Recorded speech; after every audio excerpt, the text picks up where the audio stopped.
যারা পেজ চালান তারা যদি আমার আজকের ভিডিওটা প্রথম থেকে শেষ পর্যন্ত দেখেন তাহলে আমি আশা করব আপনাদের কারো পেজ কোনো হ্যাকারের হাতে বন্দি থাকবে না।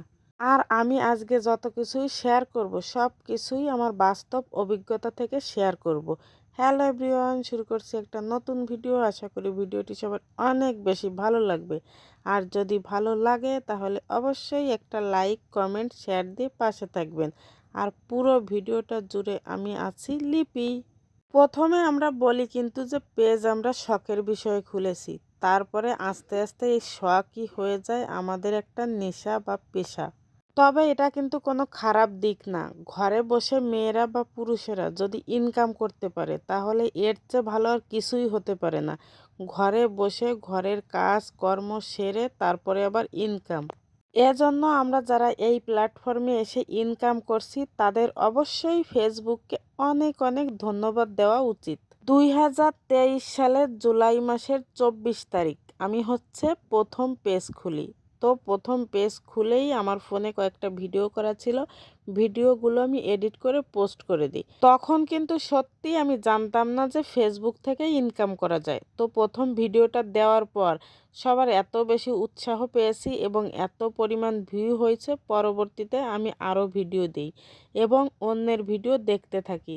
অন্যের ভিডিও দেখতে দেখতে আমার পেজ সম্পর্কে বেশ একটা ধারণা তৈরি হয়ে যায় এবং আমি 3 মাস না মাত্র 1 মাস 12 দিনের মাথায় সবগুলো সেট আপ কমপ্লিট করে ফেলি। তো 3 মাসের মাথায় আমার ফোনে একটা নোটিশ আসে।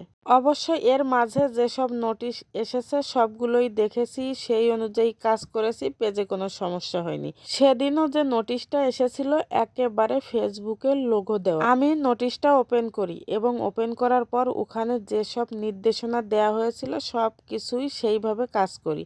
তো এভাবে আমি রাত 9টার সময় কাজ বাজ করে 10টার দিকে শুয়ে পড়ি।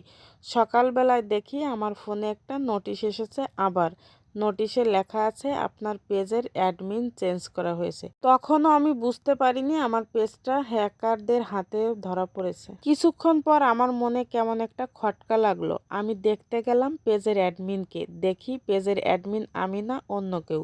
তো আমি তখন পেজটার অ্যাডমিন চেঞ্জ করতে গিয়ে ঘাটাঘাটি করতে থাকি। তো সাথে সাথে আমি যখন ঘাটাঘাটি করছিলাম তখনই আমার ফোন থেকে আমার পেজটা লগ আউট এবং আইডিটাও লগ আউট হয়ে যায়। তো তখন তো বুঝতে পারি পেজটা হ্যাকারদের হাতে। তো পরবর্তীতে অনেক কিছুই করা হয়েছে, অবশ্য আমি পেজটার হাতে পাইনি। তো সবার উদ্দেশ্যে আমি একটা কথাই বলবো, পেজে যেসব নোটিশ আসবে সেগুলো ভালো করে চেক করে দেখবেন। নিজে যদি না বোঝেন তাহলে যারা ভালো বোঝে তাদের শরণাপন্ন হয়ে নিজের পেজকে নিজের সুরক্ষায় রাখবেন। তো সবাইকে ধন্যবাদ, টাটা।